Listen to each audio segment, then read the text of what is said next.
दोस्तों, हुआ यह है कि अब से कुछ ही दिनों पहले वर्ल्ड बैंक ने रेमिटेंस के बारे में एक बहुत ही इंपॉर्टेंट रिपोर्ट छापी है।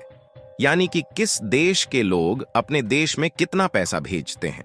और आप जानकर हैरान हो जाएंगे कि इस साल 2023 की रिपोर्ट में भारतीयों ने रिकॉर्ड तोड़ दिया है।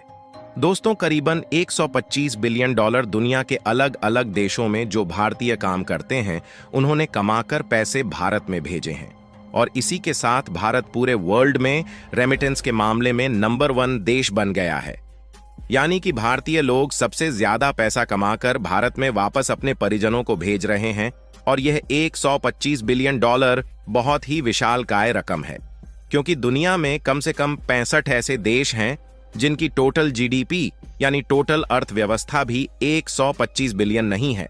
इसके पीछे वर्ल्ड बैंक ने यह भी कारण बताया है कि जो दुनिया के बाकी के देश जैसे कि पाकिस्तान हो गया, फिलीपींस हो गया, बांग्लादेश हो गया, इनके नागरिक ज्यादा संख्या में काम करते हैं, लेकिन फिर भी उनके रेमिटेंस इससे कम है। वह कम पैसा कमाकर अपने देशों को भेजते हैं। पूरी डेवलपमेंट क्या है इस वीडियो में समझते हैं। भारत को मिली इस महान कामयाबी के लिए इस वीडियो को एक लाइक जरूर करें। साथ ही इसी तरह और भी नॉलेजेबल वीडियो देखने के लिए चैनल को सब्सक्राइब जरूर करें। इसके पीछे कारण यह है कि जो भारतीय लोग हैं वह ज्यादातर अब व्हाइट कॉलर जॉब में लगे रहते हैं। यानी कि विदेश में कोई डॉक्टर बन गया और कोई इंजीनियर बन गया। इसके अलावा भी भारतीय लोग पश्चिमी देशों में जाकर अब बिजनेस भी भारी मात्रा में स्टार्ट कर रहे हैं। और इसी वजह से जब वो ज्यादा इनकम करते हैं तो अपने परिजनों को भारत में ज्यादा डॉलर भी भेजते हैं। वहीं पाकिस्तान, बांग्लादेश और फिलीपींस के लोगों की बात करें तो ये लोग ज्यादातर मजदूरी के काम में लगे रहते हैं। हालांकि हम डिसएक्सपेक्ट नहीं कर रहे हैं, हमारे कहने का मतलब यह है कि इनकी कमाई कम होती है और इसी वजह से ये कम पैसा अपने परिजनों को भेज पाते हैं। लेकिन आपका सवाल होगा कि चलिए ठीक है, भेज रहे हैं पैसा, लेकिन इससे अर्थव्यवस्था को क्या फायदा होता है? क्योंकि जो लोग विदेश में पैसा कमा रहे हैं वह अपने भारत में जो परिजन हैं पैसा उन्हें दे रहे हैं, तो सरकार को इससे क्या बेनिफिट मिल रहा है? तो इसके लिए आपको बता दें कि जब कोई व्यक्ति विदेश में पैसा कमाता है तो वह व्यक्ति जो भारत में अपने परिजनों को पैसा भेजता है तो वह डॉलर की फॉर्म में भेजता है। डॉलर सरकार के पास जाते हैं, सरकार उस डॉलर को अपने पास रखती है और फिर उस डॉलर को एक्सचेंज करके परिजन के अकाउंट में INR यानी कि भारतीय रुपया भेजती है। इससे होता यह है कि डॉलर भारत के खजाने में चला जाता है और भारत का खजाना तेजी से बढ़ता है। और इस खजाने के बहुत सारे इस्तेमाल है। अगर हम दुनिया में कुछ भी सामान इंपोर्ट करते हैं, जैसे कि कच्चा तेल मंगा रहे हैं, तो उसकी पेमेंट भारतीय रुपये में नहीं होगी, उसकी पेमेंट होती है इसी डॉलर में जो कि खजाने में मौजूद होता है। इसके अलावा अगर देश में महंगाई बढ़ती है तो खजाना खर्च किया जाता है ताकि महंगाई को कूल डाउन किया जा सके। इसके अलावा अगर भारतीय रुपया ज्यादा गिरता है डॉलर के मुकाबले, तब भी फॉरेन मार्केट में डॉलर रिलीज करके भारतीय रुपये को बचाया जाता है। इसके अलावा एक सबसे बड़ा फायदा यह है कि हमारी इकोनॉमी को डायरेक्ट बेनिफिट देता है। दरअसल जिस देश का खजाना जितना बड़ा होता है, विदेशी जो निवेशक होते हैं उनका कॉन्फिडेंस उतना ही हाई होता है, क्योंकि उन्हें लगता है कि अगर इस देश का खजाना बड़ा है और इस देश में आने वाले समय में कोई संकट आया तो यह देश अपने खजाने से अपने देश को संभाल ले जाएगा। और जो हमने पैसा इस देश में लगाया है यानी कि निवेश किया है वह सुरक्षित रहेगा।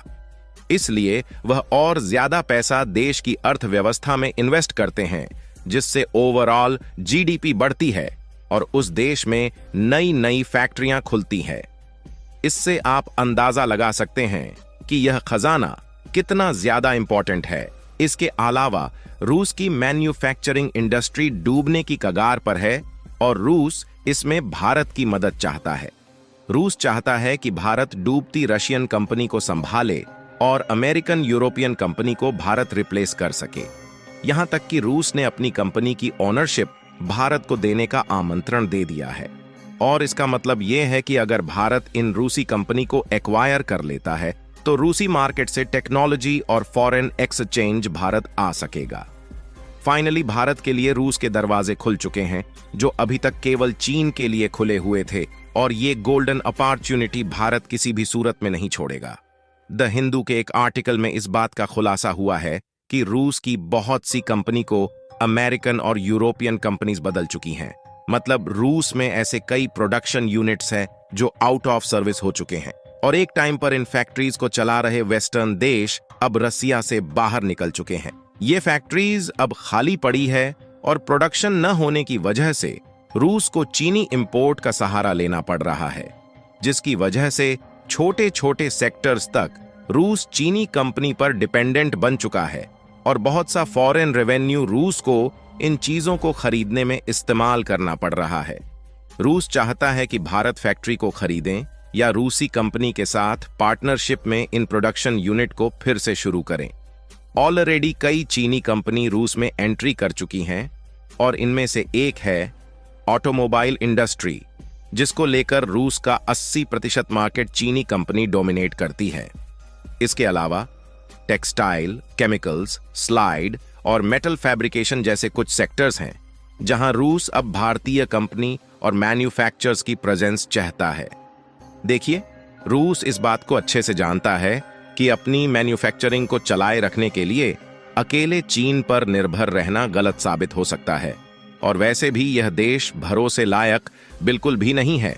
ऐसे में बड़े मैन्युफैक्चरिंग देशों में भारत का नाम सबसे ऊपर आता है और रूस भारत पर आंख बंद करके भी विश्वास कर सकता है।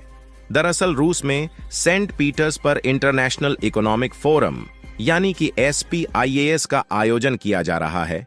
इस इवेंट का मेन पर्पज नॉन वेस्टर्न देशों से इन्वेस्टमेंट रूस में लाना है। इस इवेंट से रसिया के एलाइड देश जैसे कि जापान, कोरिया, ताइवान और यूरोपियन देश बाहर रहने वाले हैं। इन देशों के अलावा भारत और चीन को छोड़कर ऐसा कोई भी देश नहीं है जो इतने बड़े लेवल पर मैन्युफैक्चरिंग अपने यहां पर शुरू कर चुका है। हालांकि टेक्सटाइल और फुटवियर के सेक्टर में बांग्लादेश और वियतनाम जैसे कुछ देश है, लेकिन ये सेक्टर्स नॉन क्रिटिकल कैटेगरी में आते हैं। हमने कुछ दिनों पहले एक न्यूज को कवर किया था जिसमें भारत की गोवा शिपयार्ड को रूस की तरफ से 24 कार्गो जहाज प्रोड्यूस करने का कॉन्ट्रैक्ट मिला था। यह कॉन्ट्रैक्ट पहले रूसी कंपनी को दिया जाने वाला था, लेकिन रॉ मटेरियल्स की कमी और रिसोर्सेज के अनएबिलिटी की वजह से भारत रूस के लिए इन कार्गो वेसल्स का निर्माण करेगा। PLI के जरिए कई वेस्टर्न कंपनी और US के एलाइन देश दुनिया भर में प्रोडक्शन शुरू कर चुके हैं या करने वाले हैं, लेकिन किसी विपरीत परिस्थिति में एक झटके से ये कंपनी भारत को छोड़कर भी जा सकती है। रूस के पास चीन की दोस्ती थी, इसलिए रूस ऐसे टाइम पर आसानी से निकल पाया, लेकिन भारत के साथ किसी देश की लड़ाई का फायदा चीन किसी भी हद तक जाकर उठा सकता है। इसलिए काफी जरूरी हो जाता है कि भारतीय कंपनी और रॉ मटेरियल्स को तैयार किया जाए, जिससे सही मायनों में भारत आत्मनिर्भर बन सके। फिलहाल किसी भी भारतीय कंपनी के रूस जाने की खबर की पुष्टि अभी तक नहीं हुई है, पर इसके 100% चांसेस है कि भारतीय मैन्युफैक्चरर्स इस मौके का फायदा उठाने से नहीं चूकने वाला। बाकी आपको क्या लगता है? क्या भारत को रूस में अपनी कंपनी एस्टेब्लिश करनी चाहिए या नहीं? अपनी राय कमेंट में जरूर बताएं। इस वीडियो को यहीं पर खत्म करते हैं। इस वीडियो को एक लाइक जरूर करें और अपने दोस्तों तक इस वीडियो को शेयर करें ताकि उन्हें भी जानकारी मिल सके। इसी तरह और भी नॉलेजेबल वीडियो देखने के लिए अपने भरोसेमंद चैनल को सब्सक्राइब करके बेल नोटिफिकेशन को ऑल पर जरूर रखें। वीडियो को अंत तक देखने के लिए धन्यवाद।